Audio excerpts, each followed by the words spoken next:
Bismillahirrahmanirrahim. Assalamualaikum warahmatullahi wabarakatuh.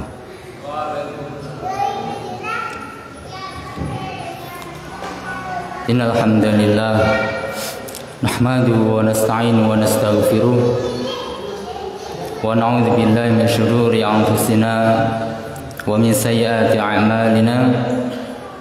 May yahdihillahu fala mudilla lahu wa may yudlil fala hadiya lahu.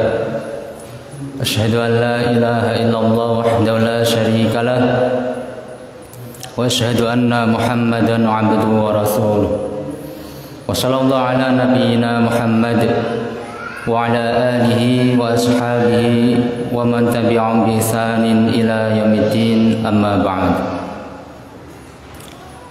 Jemaah yang diberkahi oleh Allah Subhanahu wa taala,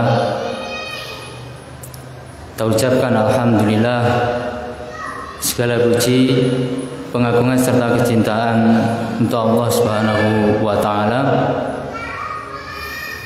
Zat yang maha sempurna yang telah melimpahkan nikmat-nikmat yang agung kepada kita semuanya, di mana tiada suatu nikmat pun yang ada pada diri kita melainkan itu berasal dari Allah Subhanahu wa taala. Allah Azza wa Jalla telah menegaskan, wa ma bikum min ni'matin fa min Allah. Apapun dari kenikmatan rizki, kenikmatan berupa kenikmatan apapun yang ada pada diri kalian, itu semuanya berasal dari Allah Subhanahu wa taala. Nikmat Islam, nikmat iman, nikmat mengenal sunnahnya Rasulullah Sallallahu Alaihi Wasallam, nikmat bisa mempelajari sunnah beliau, kemudian juga nikmat untuk menjalankan amalan-amalan yang soleh, nikmat rezeki harta, nikmat kesehatan, nikmat kesempatan, nikmat anak-anak dan keluarga, dan seterusnya. Dari semua nikmat yang kita rasakan, itu semuanya berasal dari Allah Subhanahu wa taala. Dan kalau kita berupaya untuk menghitung-hitung nikmat Allah, kita tidak akan mampu. Allah telah menegaskan, wa in ta'uddu ni'matallahi la tuhsuha. Jika kalian berupaya untuk menghitung-hitung nikmat Allah Azza wa Jalla, pasti kalian tidak akan mampu untuk menghitung nikmat dari Allah Subhanahu wa taala. Jemaah yang diberkahi oleh Allah Azza wa Jalla, yang diantara nikmat yang teragung yang dianugerahkan oleh Allah Subhanahu wa taala adalah ketika Allah Subhanahu wa taala menetapkan adanya ibadah-ibadah yang mulia, amal-amal ibadah yang agung. Kemudian juga termasuk nikmat yang sangat agung dari Allah Subhanahu wa taala ketika Allah Subhanahu wa taala menetapkan ada waktu-waktu tertentu yang memiliki keistimewaan, memiliki keutamaan melebihi waktu-waktu yang lainnya di bulan-bulan yang lainnya sepanjang tahun. Ya, maka di antara contohnya nikmat yang teragung, di antara contohnya adalah Allah SWT mensyariatkan amalan-amalan yang agung di bulan yang penuh berkah, bulan yang paling mulia, yakni bulan Ramadan. Yang alhamdulillah kita masih diberi kesempatan oleh Allah SWT untuk mendapati Ramadan tahun ini. Itu nikmat yang sangat agung dari Allah SWT. Ibaratnya seperti cahaya di atas cahaya, nurun ala nur. Cahaya yang pertama yakni kemuliaan dari waktu, yakni bulan Ramadan tersebut. Dan tentu sudah dimaklumi bersama tentang kemuliaan dari bulan Ramadan. bulan ketakwaan, bulan puasa, bulan qiyamul lail, bulan untuk kedermawanan, bulan untuk kesabaran dan lain sebagainya dari kemuliaan-kemuliaan dari bulan Ramadan. Itu satu cahaya. Dan satu cahaya itu ditambahkan dengan cahaya yang lainnya, yakni disyariatkannya amalan-amalan yang sangat agung oleh Allah Subhanahu wa taala di bulan Ramadan itu. Dan ini semuanya kita sudah mengetahuinya. Tapi tidak mengapa kita murojaah bersama di pertemuan yang mudah-mudahan diberkahi oleh Allah Subhanahu wa taala ini. Jemaah yang diberkahi oleh Allah Subhanahu wa taala, amalan yang mulia di bulan Ramadan itu sangatlah banyak. Mungkin secara garis besar bisa kita gambarkan dengan kita mengambil dua hadis yang sahih dari Rasulullah Sallallahu Alaihi Wasallam. Kemudian penjelasan dari sebagian hadis yang lainnya. Hadis yang pertama, sebuah hadis yang diriwayatkan oleh Imam Al-Bukhari rahimahullah taala dan Imam Muslim rahimahullah taala dari sahabat yang mulia Abu Hurairah radhiyallahu taala anhu. Mungkin hadis ini sudah sering kita mendengarkannya. Bahwasanya Rasulullah sallallahu alaihi wasallam bersabda, "Man shoma Ramadhana imanan wa ihtisaba, ghufira lahu ma taqaddama min dzambi." Man, siapa saja shoma yang dia itu berpuasa Ramadhana di bulan Ramadan. Motif tujuan dari puasanya itu imanan wa ihtisaba. Motif yang pertama karena iman kepada Allah Subhanahu wa taala, iman tentang keutamaan dari puasa Ramadan, iman tentang wajibnya puasa Ramadan, iman bahasanya puasa Ramadan merupakan salah satu rukun Islam, wahtisaba, dan dia ihtisab. Motifnya ihtisab, mengharapkan pahala di sisi Allah Subhanahu wa taala. Dia menjalankan puasa Ramadan ikhlas karena Allah Subhanahu wa taala, semata-mata untuk taqarrub, mendekatkan diri kepada Allah Subhanahu wa taala, mencari keridhaan, pahala di sisi Allah Subhanahu wa taala. Maka apa kata Rasulullah sallallahu alaihi wasallam? Ghufira lahu ma taqaddama min dzambi. Akan diampuni segala dosanya yang telah lampau, dan menurut jumhur maksudnya yakni dosa-dosa kecilnya yang telah lampau akan diampuni oleh Allah Subhanahu wa taala. Masalah keutamaan yang agung dari menjalankan puasa Ramadan kalau apa? Kalau didasari dengan keimanan dan ihtisab, mengharapkan pahala di sisi Allah Subhanahu wa taala. Ini amalan yang pertama, shaum Ramadan, puasa wajib di bulan Ramadan. Selanjutnya kata Rasulullah sallallahu alaihi wasallam, amalan yang kedua, man qama Ramadhana.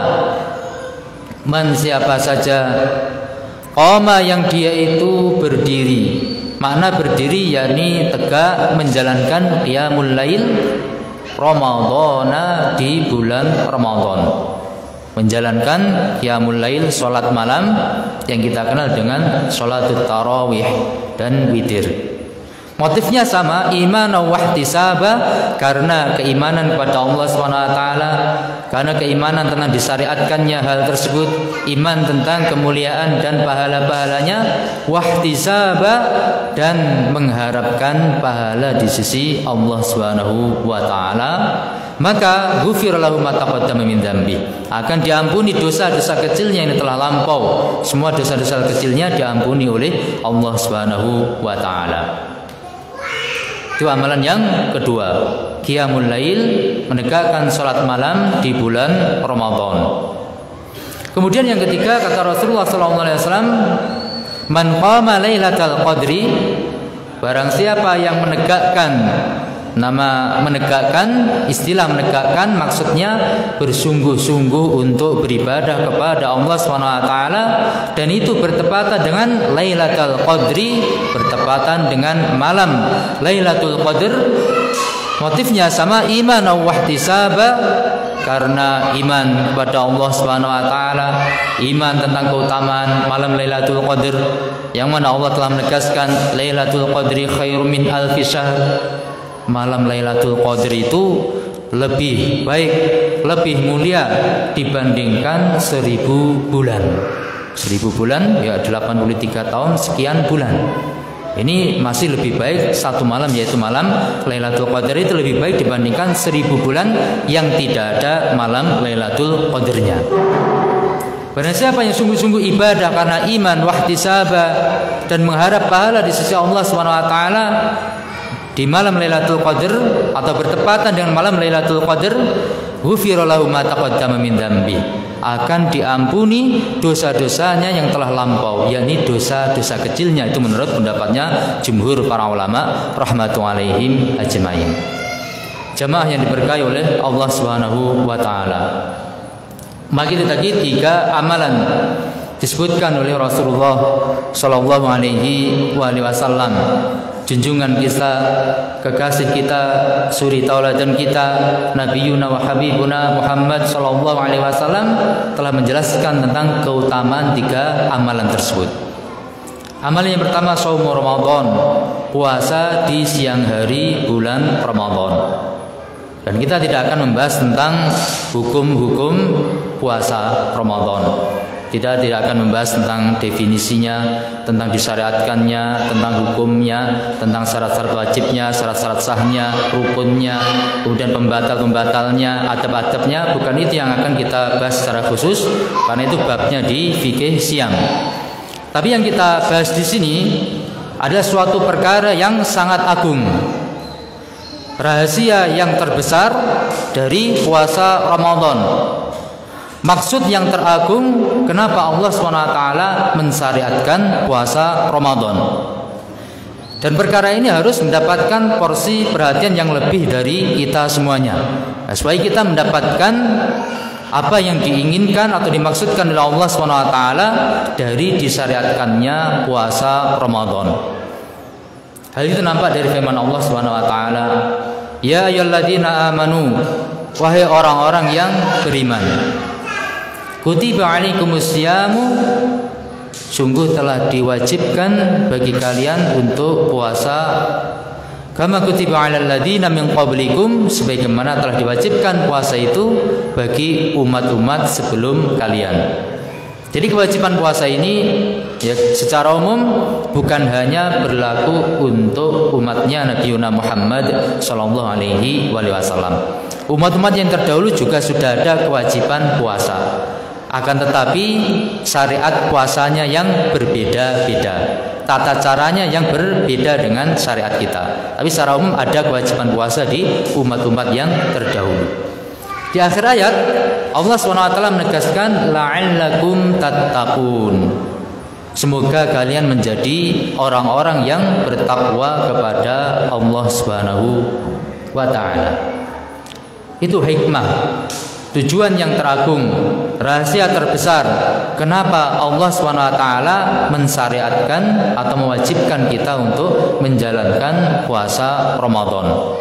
Yani la'allakum tattaqun, supaya kalian menjadi orang-orang yang bertakwa kepada Allah Subhanahu wa taala. Dan kita semuanya tentu mengetahui tentang makna takwa, yakni sebagaimana disebutkan oleh seorang tabi'in Thalib bin Habib rahimahullah taala, takwa Allah, bertakwa kepada Allah Subhanahu wa taala itu an ta'mala bi ta'atillah, engkau menjalankan ketaatan kepada Allah Subhanahu wa taala ala nurim minallah, berdasarkan cahaya ilmu dari Allah Subhanahu wa taala, tarju thawaballah. Motifnya menjalankan ketaatan itu karena mengharapkan pahala di sisi Allah Subhanahu wa taala. Wa anta turka ma'siyatullah, dan engkau meninggalkan segala macam bentuk kemaksiatan, kedurhakaan kepada Allah Subhanahu wa taala. Ala nuri minallah, berdasarkan cahaya ilmu dari Allah Subhanahu wa taala, meninggalkan kemaksiatan. Takhafu iqaballah, karena engkau takut terhadap iqab, takut terhadap siksa, hukuman dari Allah Subhanahu wa taala. Itu yang namanya takwa, menjalankan perintahnya Allah Subhanahu wa taala dan menjauhi segala larangan dari Allah Subhanahu wa taala. Maka itu tujuan utama, rahasia teragung kenapa Allah mensyariatkan atau mewajibkan puasa Ramadan. Dan ini merupakan keistimewaan dari syariat puasa. Coba kalau kita tilik tentang perintah Allah SWT untuk mewajibkan sholat, Allah hanya mengatakan wa aqimus sholat. Tidak disebutkan apa hikmahnya dalam satu ayat itu. Dan dalam banyak ayat Allah sebutkan wa aqimus sholat, tapi tidak disebutkan secara langsung hikmah dari menjalankan atau menegakkan sholat itu. Begitu pula wa atuz zakah, adalah kalian menunaikan zakat kalian. Begitu saja tidak disebutkan hikmah secara langsung setelah menyebutkan perintah untuk menunaikan zakat. Beda dengan puasa Ramadan. Ketika Allah menyebutkan kewajiban puasa Ramadan, Allah sebutkan hikmahnya, la'allakum tattaqun, supaya kalian menjadi orang-orang yang bertakwa kepada Allah Subhanahu wa taala. Jamaah yang diberkahi oleh Allah Subhanahu wa taala, maka hendaknya kita perhatikan puasa kita. Kita betul-betul mencermati bulan Ramadan yang kita berada di dalamnya. Apakah keadaan kita, aktivitas kita sudah sesuai dengan tujuan dari disyariatkannya puasa Ramadan itu, yaitu untuk meraih ketakwaan, meningkatkan ketakwaan kepada Allah Subhanahu wa taala. Rasulullah sallallahu alaihi wasallam, beliau pernah menegaskan tentang hal ini. Beliau memberikan keterangan, penjelasan karena kasih sayang beliau kepada umatnya. Disebutkan dalam sebuah hadis yang sahih riwayat Bukhari dan Muslim dari sahabat yang mulia Abdullah bin Abbas radhiyallahu taala anhuma, bahwasanya Rasulullah sallallahu alaihi wasallam bersabda, "Man lam yada' qaulaz zur wal 'amala bih, falaysa lillahi hajatun ay yada'a ta'amahu wa syarabahu." Man, siapapun, lam yada', yang dia tidak meninggalkan qaulaz zur, ucapan yang sifatnya zur, ucapan yang merupakan suatu dosa, ucapan yang merupakan dosa kepada Allah Subhanahu wa taala. Wal amala bi, atau dia tidak meninggalkan al amala bi, ay al amala bizur, perbuatan kemaksiatan, perbuatan dosa. Dia berpuasa dari sejak terbit fajar shadiq sampai tenggelam matahari, dia tidak melakukan pembatal puasa, sebagaimana dijelaskan dalam kitab-kitab fikih. Akan tetapi dia apa? Dia masih melakukan kemaksiatan. Dari sisi ucapannya, lisannya masih terlontar dari lisannya ucapan-ucapan yang merupakan maksiat kepada Allah Subhanahu wa taala. Dari lisannya masih terlontar ucapan-ucapan ghibah, merasani pada orang lain. Dari lisannya masih terlontar ucapan kadzib, dusta. Dari lisannya masih terlontar ucapan namimah, mengadu domba, ataupun ucapan-ucapan yang lainnya yang merupakan kedustaan atau merupakan perkara maksiat kepada Allah Subhanahu wa taala. Bahkan juga termasuk di dalamnya ucapan hati, keyakinan-keyakinan yang itu tidak sesuai dengan yang dijelaskan oleh Allah SWT dan Rasulullah SAW. Kemudian dia juga masih al-amal bih. Dia berpuasa secara zahir, secara fisiknya berpuasa, menahan dari pembatal-pembatal puasa, tapi masih melakukan perbuatan-perbuatan kemaksiatan kepada Allah Subhanahu wa taala. Ya, pada Allah Subhanahu wa taala. Matanya masih bermaksiat dengan memandang hal-hal yang diharamkan oleh Allah Subhanahu wa taala. Telinganya masih bermaksiat dengan mendengarkan hal-hal yang diharamkan oleh Allah Subhanahu wa taala. Telinganya senang sekali kalau diajak untuk mendengarkan ghibah dan semisal itu, senang sekali. Atau tangannya dia gunakan untuk mengambil barang-barang yang bukan merupakan haknya. dan lain sebagainya dari perbuatan-perbuatan yang merupakan maksiat kepada Allah Subhanahu wa taala. Siapapun yang berpuasa secara zahir saja tapi tidak meninggalkan kemaksiatan kepada Allah Subhanahu wa taala, kata Rasulullah sallallahu alaihi wasallam, "Falaysa lillahi hajatun", Allah sama sekali tidak butuh ayatan ta'amahu wa syarabahu, bahwasanya dia sudah berpuasa dengan meninggalkan makanannya dan meninggalkan minumnya. Allah tidak butuh itu semuanya. Jelaskan oleh para ulama rahmatullahi ajmain, makna tidak butuh maksudnya tidak diterima puasanya oleh Allah Subhanahu wa taala, atau minimal dikurangi pahala puasanya oleh Allah Subhanahu wa taala. Maka sebagian ulama menyebutkan bahwasanya pembatal puasa itu ada dua macam. Ya, pembatal puasa ada dua macam. Yang pertama, al-mufattirat al-hissiyah, pembatal yang sifatnya itu bisa diraba secara fisik, yakni hal-hal yang kita pahami dari pembahasan kitab-kitab fikih itu sebagai pembatal puasa, makan, minum, berhubungan suami istri, ataupun hal-hal yang lainnya yang itu merupakan pembatal puasa secara zahir. Maka siapapun yang melakukan pembatal puasa secara zahir ini, puasanya secara hukum fikih adalah batal tidak sah. Ya, batal tidak sah. Itu hukum secara zahir, hukum fikih. Tapi di sana ada lagi pembatal yang lainnya yang kita harus sangat memperhatikannya.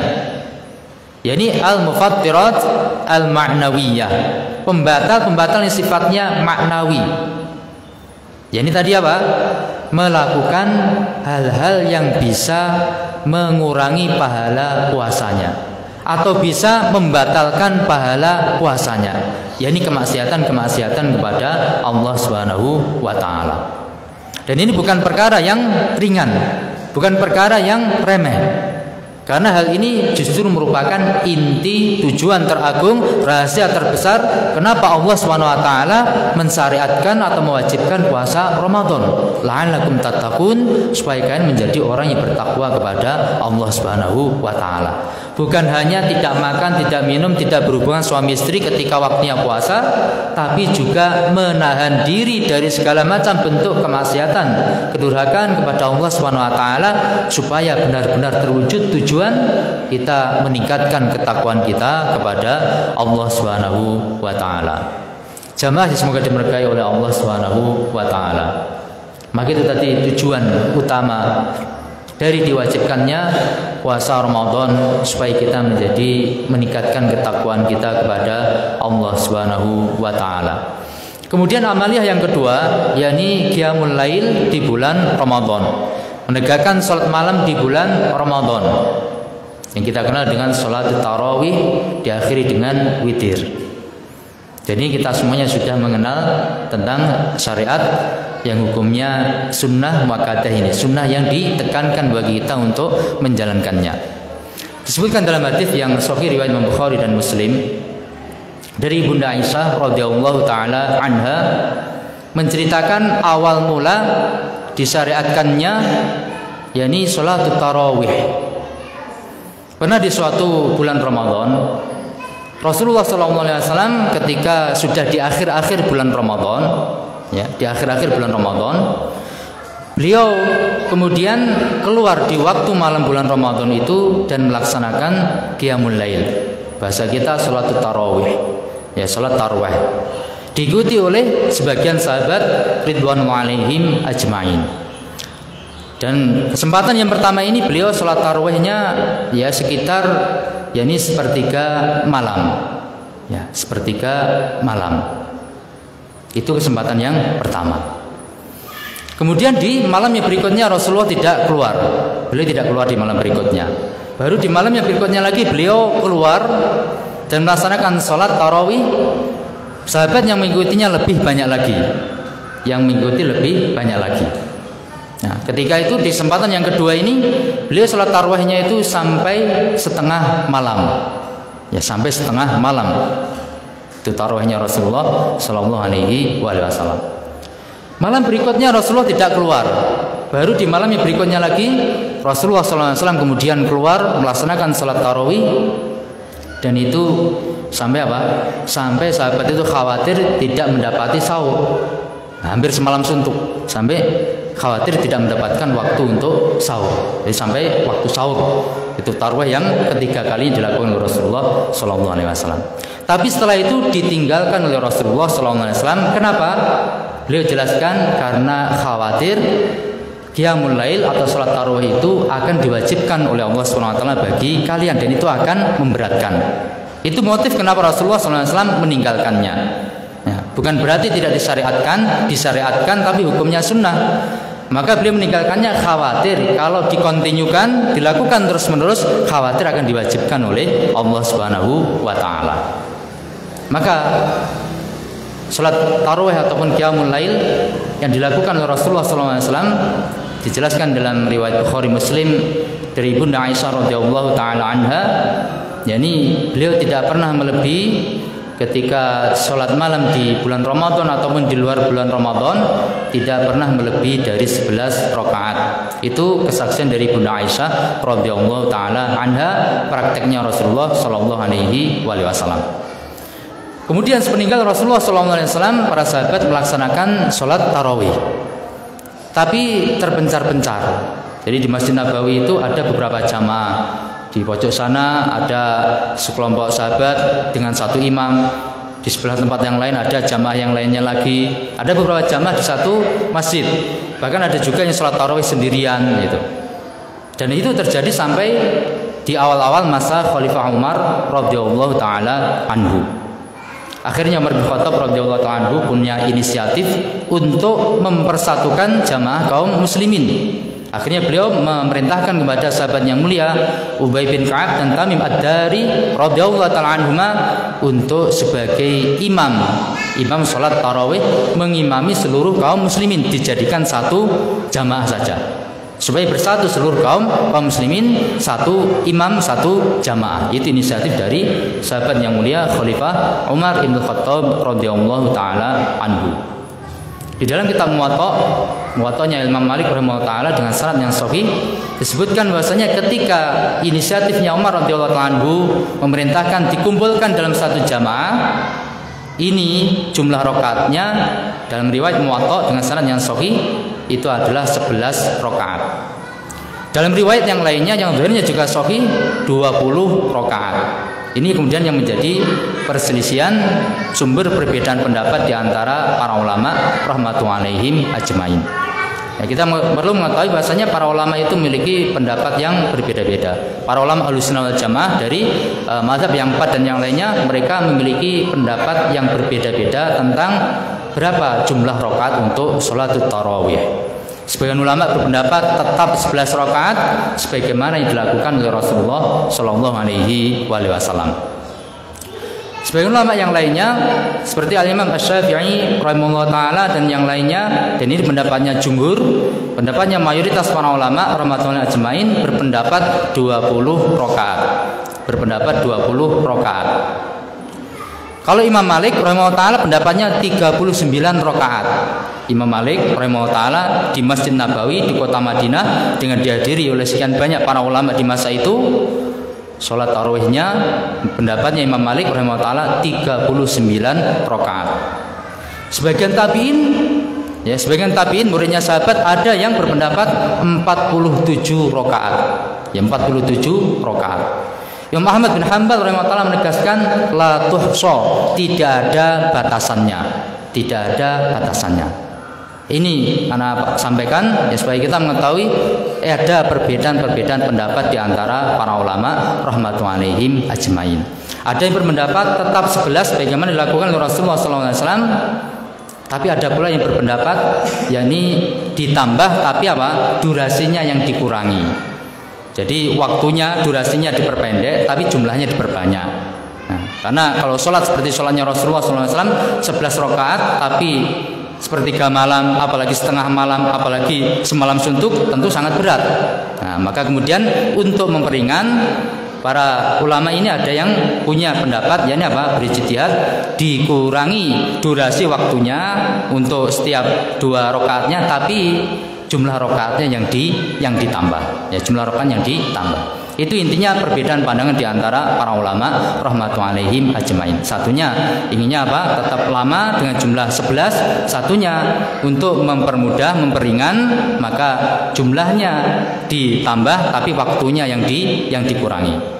Ala kulli hal, Al-Imam Qadhi Iyad rahimahullah taala dan juga Al-Imam Ibnu Abdul Bar rahimahullah taala menukilkan kesepakatan para ulama bahwasanya sholat tarawih itu ya tidak ada batasannya tertentu. Tidak ada batasan tertentu yang artinya tidak boleh ditambahin, tidak boleh dikurangi, tidak ada batasan seperti itu. Tidak ada batasan seperti itu.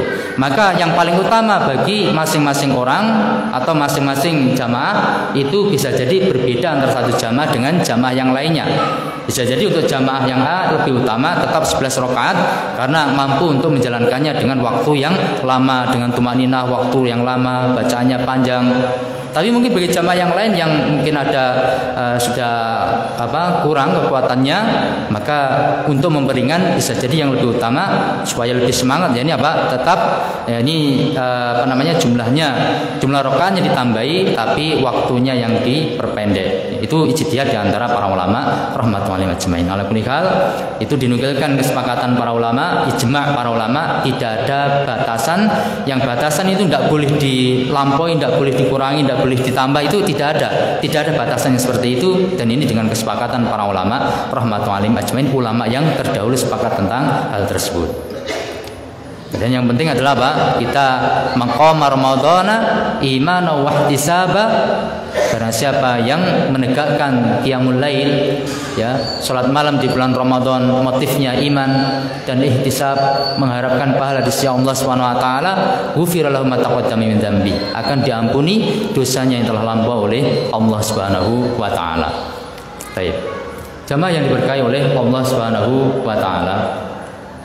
Kemudian yang ketiga disebutkan tadi maqama lailatul qadar. Barang siapa yang sungguh-sungguh beribadah bertepatan malam Lailatul Qadar, malam Lailatul Qadar, motifnya iman dan ihtisab, mengharapkan pahala di sisi Allah Subhanahu wa taala, ghufira lahu ma taqaddama min dzambi, akan diampuni dosa-dosanya yang telah lampau oleh Allah Subhanahu wa taala. Maka ini menunjukkan tentang keutamaan malam Lailatul Qadar. Akan tetapi kita semuanya mengetahui malam Lailatul Qadar itu dirahasiakan oleh Allah Subhanahu wa taala. Dan para ulama banyak perbedaan pendapat tentang masalah kapan malam Lailatul Qadar itu. Ada yang berpendapat malam Lailatul Qadar itu tetap di malam 21, ada yang mengatakan tetap di malam 23, ada yang berpendapat tetap di malam 27, ada yang mengatakan berpindah-pindah. Ya, ada yang mengatakan berpindah-pindah di tanggal atau malam ganjil di 10 hari yang terakhir bulan Ramadan. Dan ini pendapatnya jumhur, yang terakhir ini pendapatnya jumhur mayoritas para ulama, dan insya Allah itu pendapat yang lebih kuat. Jadi malam Lailatul Qadar itu berpindah-pindah pada malam-malam ganjil di 10 hari yang terakhir bulan Ramadan, mulai malam 21. Ya, mulai malam 21 sampai malam yang terakhir. Cuma permasalahan intinya, kenapa Rasulullah SAW itu disebutkan dalam hadis riwayat Bukhari Muslim dari Bunda Aisyah radhiyallahu taala anha, karena Rasulullah SAW ya'takifu asyrul awakhir, bahwasanya Rasulullah SAW itu senantiasa iktikaf di 10 hari yang terakhir bulan Ramadan. Iktikafnya bukan diambil di malam-malam ganjil saja yang dilakukan oleh Rasulullah SAW, tapi 10 hari yang terakhir mulai malam 21 full penuh Rasulullah SAW iktikaf di masjid. Iktikaf di masjid itu yang dilakukan oleh Rasulullah SAW. Tujuannya apa? Altamisu fihi hadhil lailah. Aku ingin mencari di 10 hari yang terakhir itu malam Lailatul Qadar. Tujuan beliau iktikaf, sungguh-sungguh ibadah dengan iktikaf itu supaya mendapatkan keutamaan dari malam Lailatul Qadar. Itu Rasulullah SAW, seorang yang sudah dijamin surga, makhluk yang paling mulia, ya, seorang yang diampuni segala dosanya yang telah lampau maupun yang akan datang. Beliau tetap semangat untuk beribadah kepada Allah Subhanahu wa taala. Maka tentu lebih utama lagi bagi kita semuanya untuk ya berusaha semaksimal kemampuan kita untuk memanfaatkan bulan Ramadan yang kita sedang berada di dalamnya ini, ya, sesuai dengan kemampuan yang ada pada diri kita. Maka iktikaf untuk mencari malam Lailatul Qadar. Dan para ulama khilaf tentang iktikaf batas minimalnya. Ada yang mengatakan minimal semalam atau sehari semalam, ada yang mengatakan minimal 3 hari 3 malam, ada yang mengatakan minimal 10 hari 10 malam. Ringkasnya, kalau ana pribadi condong pendapatnya jumhur, pendapatnya mayoritas para ulama rahmatullahi ajmain, di antaranya Al-Imam Asy-Syafi'i rahimahullah taala, bahwasanya iktikaf itu tidak ada batasan minimalnya, bisa kurang dari semalam. Ya, bisa kurang dari semalam. Yang penting secara adat kebiasaan orang melihatnya, kalau orang itu di dalam masjid bisa dikatakan dia tinggal di dalam masjid, bukan sekedar lewat, tapi mungkin dia masuk ke dalam masjid, ya kemudian dia sholat tahiyatul masjid, kemudian dia mungkin tilawah selama 1 jam atau apa, itu orang melihatnya bukan sekedar lewat, tapi dia sudah tinggal di dalam masjid. Maka itu bisa dihukumi sebagai iktikaf kalau menurut mayoritas para ulama rahmatullahi ajmain. Maka bagi yang mungkin ada kesibukan yang tidak bisa untuk ditinggalkan, ya jangan kita putus asa. Bahwasanya kalau menurut jumhur para ulama, iktikaf itu tidak mesti 10 hari 10 malam, tidak mesti 3 hari 3 malam, tidak mesti 1 hari 1 malam, bisa mungkin hanya 1 jam 2 jam. Itu bisa menurut pendapatnya jumhur mayoritas para ulama rahmatullahi ajmain. Tapi tentu pahalanya berbeda dengan yang 10 hari 10 malam. Apalagi kalau bertepatan dengan malam Lailatul Qadar. Beda Pak, beda pahalanya antara si A yang hanya itikaf 2 jam dengan si B yang itikaf full 10 hari 10 malam, tentu jauh berbeda, karena setiap amalannya kelipatannya sudah jauh berbeda. Nah, ini. Tapi kalau memang ada udzur sehingga ada kesibukan yang tidak mungkin ditinggalkan, tidak mengapa kita itikaf, ya mungkin hanya 2 jam, 3 jam atau 5 jam, tidak mengapa.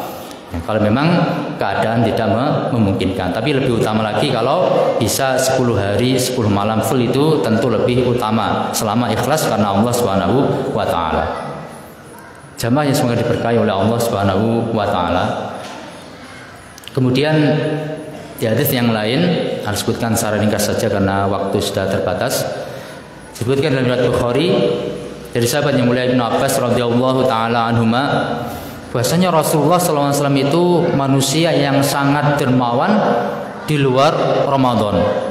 Dan ketika masuk di bulan Ramadan, beliau itu lebih dermawan lagi. Lebih dermawan lagi. Itu Rasulullah SAW. Jadi ketika di bulan Ramadan, beliau dijumpai oleh malaikat Jibril alaihissalam setiap malam. Malaikat Jibril datang kepada Nabi SAW setiap malam di bulan Ramadan. Ini riwayat Bukhari. Kemudian di situ Nabi SAW istilahnya setor bacaan Al-Quran kepada Jibril alaihissalam setiap malam. Nah ketika di bulan Ramadan itu Rasulullah SAW lebih dermawan minar rihil mursalah, dibandingkan angin yang berhembus. Ya, namanya angin berhembus berarti ada 2 sisi. Sisi yang pertama apa? Hembusannya cepat, menunjukkan cepatnya beliau dalam berderma. Dalam beramal kebaikan itu sangat cepat, sangat giat, bersegera. Itu Rasulullah SAW. Kemudian sifatnya angin apa? Angin bisa masuk ke setiap tempat. Maka kedermawanannya Rasulullah SAW tidak terbatas pada suatu kaum tertentu, tapi kedermawanan beliau, kebaikan beliau itu meluas, umum, mengenai kepada semua manusia atau semua makhluk. Itu keadaannya Rasulullah Shallallahu Alaihi Wasallam.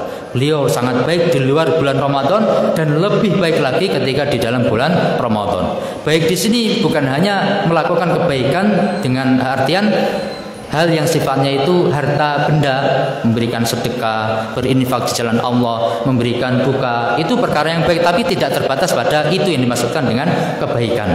Di sana masih ada kebaikan-kebaikan yang lainnya, seperti mendoakan kebaikan bagi orang tua kita, mendoakan kebaikan bagi keluarga kita, mendoakan kebaikan bagi saudara kita, mendoakan kebaikan bagi sesama kaum muslimin, itu juga kebaikan. Itu juga kebaikan. Bahkan juga memberikan nasihat kepada saudara kita dan lain sebagainya dari kebaikan, itu semuanya tercakup dalam hadisnya Rasulullah Shallallahu Alaihi Wasallam tadi.